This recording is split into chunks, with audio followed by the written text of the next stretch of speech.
sanga-sanga itong pinag-uusapan natin, Attorney Barry, no? So, napapansin din natin na especially more recently, yung grupo ni Cayetano talagang dinadala yung usapan doon sa flood control. Di ba meron pa siyang binitawan na salita kanina. Now, sige, kunin nyo na yung Senate presidency. Pero kung talagang sincere kayo, sa amin yung Blue Ribbon Committee. Okay. Mauna ka na, Attorney Barry. Mamaya na ako hihirit. Okay. Alam mo, ang klaro na ang agenda talaga nila dito ay gamitin yung paghawak sa liderato ng Senado para bigyan ng konting legitimacy kahit na kaduda-duda na itong pinipilit nilang 18 Maleta Boys. I'm sure napag-usapan nyo kanina kay Atty. Dino, di ba? Na obvious na ginagamit na lang itong mga testigo na ito na isangkot kung sino man yung gusto nilang isangkot. So, di ba? Si Chis Escudero bumaliktad o biglang-bigla ngayon si Chis Escudero tinuturo na rin dito. Si Senator Erwin Tulfo, ginawang Blue Ribbon na chair, biglang-bigla meron na basangkot si Erwin Tulfo.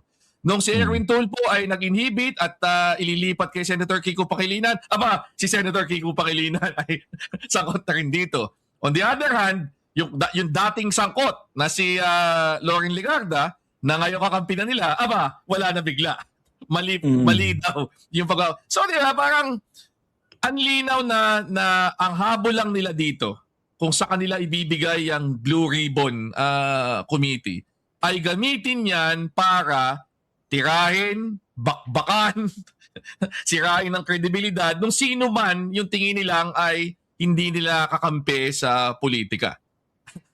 At its most basic level, yung mga senador na hindi nila kakampi sa loob mismo ng Senado, isangkot natin. Pero obviously, ang mas long-term agenda dito, yung mga ibang mga kalaban nila sa mas malawak na usapang politika, pangunahin na dyan si Speaker Martin Romualdez, gusto nilang tirahin. Ngayon, hindi ko naman sinasabi na inosente si Speaker Martin Romualdez. Definitely. Pero klaro na itong kanilang ginagawang ito, hindi naman to investigasyon na kung sino yung mga talagang lalabas after isang masusing pagsusuri, after isang maayos na pag-assess ng kredibilidad ng mga maraming testigo, yun ang pupuntiryahin natin. Hindi.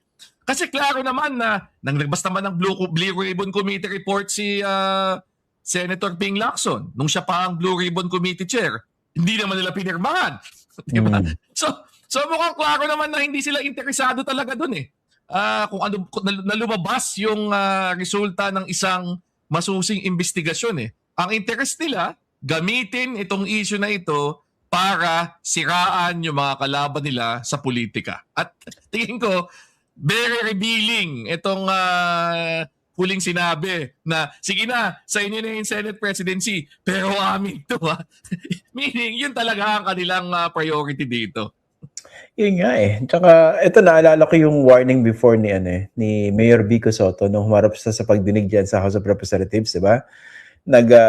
Nagpaalala siya, nag-warning siya na ingat tayo dun sa mga sisikaping guluhin yung naratibo. Yung nakikita natin ngayon ginugulo. How much more absurd can you get, di ba? Kitang-kita na katarantaduhan yung pagdawit dito kay Leila de Lima. Katarantaduhan yung pagdawit dito kay Father Flavi. Ito, isa pang karagdagan na katarantaduhan, itong biglang pagdawit kay Kiko Pangilinan naman. Ayusin nyo naman ang konti script nyo, di ba? Ang problema kasi, meron silang audience na kahit anong basura o etchas yung itapon, talagang pinaniniwalaan And they're amplifying it, no? Kaya ako, advice ko rin dito sa mga nagko-cover nitong amazing maleta story na to, itong mga maleta storytellers sa kwentista. Diba? Pag kino-cover to, dapat lagi may konteksto. Ano yun? Bakit bigla na lang ganun? Diba? Hindi pwedeng simplistic headline na eto, dinawit bigla. Diba? Dinawit. Diba? Parang ganun Oo nga, tama. Dapat lagi may konteksto. Kasi nga, obvious na na sobrang adjustable on demand. kung sino kailangan tirahin, sino yung convenient na tirahin, yun ang ikakanta. Yun ang ituturo nitong Maleta Boys na ito. At ito pa, huwag natin kalimutan, Nung nagkaroon ng Blue Ribbon Committee hearing si Senator Erwin Tulfo, pinatawag yung mga yan. Hindi nila piniling humarap. Instead, dun sila nag-press conference sa office ni Senator Robin Hood Padilla. Si Idol. Tapos ito, dahil tanggal na sa kanila yung Blue Ribbon, pinilit nila na magkaroon ng, hindi ko alam ano itatawag dun eh. Press conference ba yun? Media event? Kasi definitely hindi yun Blue Ribbon Committee hearing. Hindi nga yun hearing of any sort eh. Yung kanina ba? Yung kanina? Yung kanina, di ba? Ano tatawag mo doon? Di ba? Wala sa Senado, wala namang official doon na pwedeng mag-transcribe ng official na record. Ano yun? Di ba? Parang, pero, mas ginugusto nilang gawin yon para lang mailahad na at ituro kung sino nang gusto nilang ituro kaysa sa doon sa humarap sa actual na hearing. Kasi ang intention nga dito, klaro, hindi naman yung hindi naman yung paghahanap talaga ng katotohanan at pagkakaroon ng maayos na mga findings sa isang official Senate report, kundi, di ba, ilabas natin dito para magbakbaka na lang tayo. Yun nga eh. Sana lang mas mamulat yung mga kababayan natin, no? Yung mga talagang captive audience itong mga naghahabi ng kwento na ito. Kitang-kita naman social media, no? After they came up with this incredible stories, talagang kitang-kita mo yung coordinated amplification. Pero I hope mas maging mapanuri yung mga kababayan natin eh. Yung mga hindi kasama dito sa mga grupo na ito. Kasi talaga nakaka-insulto, parang binobobo tayo eh. Diba? Ang gusto lang naman mag-stick yung maleta narrative eh. Maleta. Actually, yung bago ngayon, malita. Hindi pala maleta. Malita. Diba? Kasi hodang walang lohika yung mga pinagsasabi nila. Basta dumikit lang, diba? Actually, Oo nga. Ako napaparatangan akong tumanggap ng maleta sa mga comment section eh. Ikaw ba, Attorney Barry? Nakatanggap ka na rin ba? Madami na ako nakarinig na nakikitang ganyan mga comments. Basta hindi ka nila gusto, hindi pa ka gusto eh. Basta criticize mo at pinoint out mo itong mga inconsistencies sa mga sinasabi ng mga maleta boys na ito at tumanggap ka na ng maleta. Ang dali ng ang dali ng gamitin na siraan ng sino mang hindi mo type eh, 'di ba? Hindi mo gusto. Sa mga kababayan natin, sila yung kausapin natin dito sa punto na ito. Actually, kayo, tsaka tayong lahat yung nabibiktima rito sa walang kakwenta-kwentang kwento sa maleta. Alam niyo kung bakit? Kasi dahil ginugulo nila yung kwento, yung mga talaga may sala, baka makalusot. Sakto. 'Di ba? Ginugulo nila. Eksakto. And sa totoo lang, ito kanina napag-usapan natin si Martin Romualdez. Dahil si Martin Romualdez ay natuturo dito sa ganitong konteksto na ang daming butas ng kwento, para tuloy natutulungan pa siya. Kasi imbes na lumalabas yung mas matibay na ebidensya na talagang pwedeng gamitin o dapat gamitin para siya ay kasuhan at ikulong, pag ganito yung mga lumalabas, para tuloy, nagkaroon pa tuloy ng depensa na, kung yan lang pala ang kaso, tinaman naman nyo. Hindi sabihin, wala talagang kasalanan. Imbes na yung mga taong talagang may sala ay madiin dahil matibay talaga yung ebidensyang mailalabas sa kanila. Ang nangyayari pa, dahil ginagamit itong napaka-flimsy, napakahina, napakaraming butas na kwento, para idawit kung sino-sino, para tuloy yung mga taong yun na nasasalba pa ng, ng konti eh. At ako, hindi yun ang dapat nating expect dito eh. Kaya nga napaka-importante na maging credible yung investigasyon eh. Kaya nga napaka-importante na yung mga testigong ilalabas, talagang masuri natin para alam nating matibay yung ebidensya at magsa-stand up sa korte. Ito, napakasimpleng bagay na lang na pagkakaroon ng separate na mga affidavits para dun sa mga maleta boys, hindi pa nagawa. Oo. Diba? Parang yan eh. Parang sa ito basic lesson to sa news writing eh. Nung bata ako, tinuturo sa amin to ng mga editors eh. Imagine mo kunwari, sa isang story kinote kayo sabay-sabay. Kunwari, we condemn in this, kunwari, direct quote, tapos nakalagay they said. Ibig sabihin sa bayang pagbigkas ba, yun nangyari. Kinausap mo yung Oo. tatlong tao, sabay-sabay sila Lahat nagsalita sila, at pare-pareho yung eksakto sinabi. yung sinabi. Oo. Ay, naku. Parang ganun yun dito sa affidavit ng ano ng Maleta Boys Parang naging sabayang pagbigkas. Magkakasama tayo all the time. Ito lahat yung nakita natin. 'Di ba? Ito yung nakita natin. Ano yun, 24/7 magkakasama sila. Oo, tsaka hindi lang sa isang insidente, Mm. multiple incidents na kung sino-sino yung mga kinausap nila, kung sino-sino yung supposedly diniliberan nila, lahat sila pare-pareho ang sinasabi, lahat sila isa lang yung version. Weird, no? Maski maski tayong dalawa lang, magsama tayo siguro ng isang buong araw, umikot-ikot tayo sa iba't ibang lugar. Iba yung magiging versions natin ng events, 'di ba? Correct. Yun nga Kasi naisip ko, no?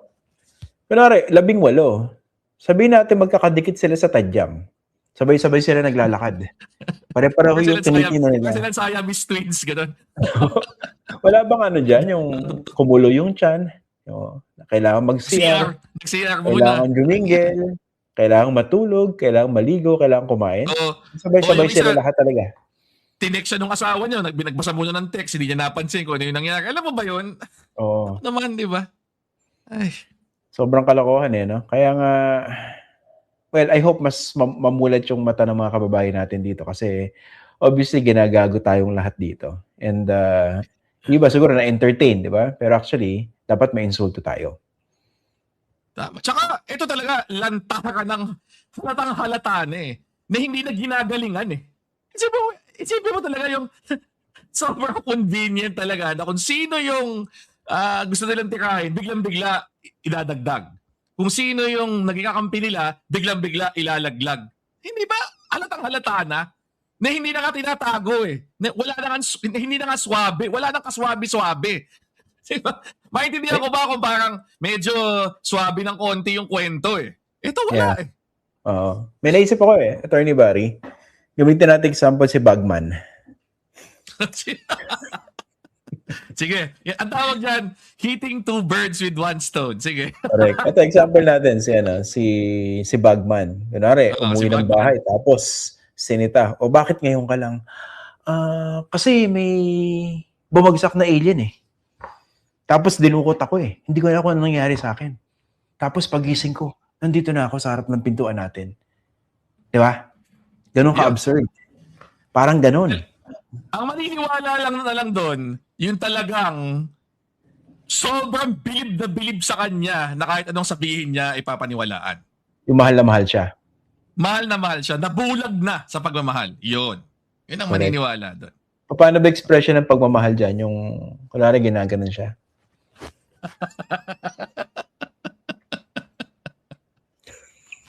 Pero parang, tama ka Tama ka, Christian Wala, nakaka-insulto na Kasi hindi na nag-e-effort Ganda naman yung konti bigyan naman yun ng konting kredibilidad. Para kahit na paano, ano ba, tayo, makita natin. Baka totoo. Kasi hindi naman natin mako-confirm pa di ba? Kailangan pa Pero yung ganito, nasa unang kwento pa lang, alam mo na sobra naman fake nito. Sobra naman kalokohan nito. Parang nakaka-insulto sobra bastusan At yun nga, dapat ang pinaka-mainsulto yung audience na kinakausap nila na parang ano tingin nila na kahit ano talaga papaniwalaan basta galing sa kanila, basta ang mga tinuturo yung mga supposedly nakasanayan ng kalaban niya mga yan. So basta ituro, dapat maniwala na tayo. Parang ewan ko. Yung nga kinakabahan ako. Ito naman kunwari lang paano kung for some reason si Loren Legarda tumalon uli sa kabila? Although that's unlikely, Paano yun? Nagkamali po kami uli. Nag-delivery po pala kami ng maleta. Totoo nga pala po. Totoo pala. Bahay nga pala niya yun. Sa bahay niya, oo. Bahay nga pala niya. Ingat po tayo sa mga ganyang kwento, Grabe. Talagang nakakagago.